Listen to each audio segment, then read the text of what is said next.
இப்போ நாம காமிக்கிறது எல்லாமே சும்மா ட்ரெய்லர் தான். இங்க நம்ம மாண்புமிகு நேரு வந்திருக்கிறார். திருச்சியில மெயின் பிக்சர் காமிக்க தயாராகிட்டு இருக்கிறோம். குறிச்சு வச்சுக்கோங்க, மார்ச் 9ஆம் நாள் திமுக நிர்வாகி எல்லாரும் திருச்சியில திரள போறோம்.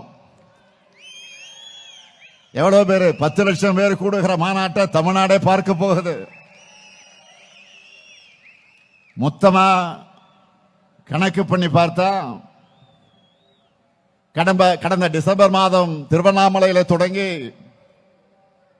அடுத்த மாசம் திருச்சி வரைக்கும் 3 மாசத்துல கிட்டத்தட்ட 20 லட்சம் பேரை நான் சந்திக்க போறேன். அதனாலதான் சொல்றேன், நம்ம ரெக்கார்ட் பண்ணா அதை யாராலும் பிரேக் பண்ண முடியாத ரெக்கார்டா இருக்கணும்.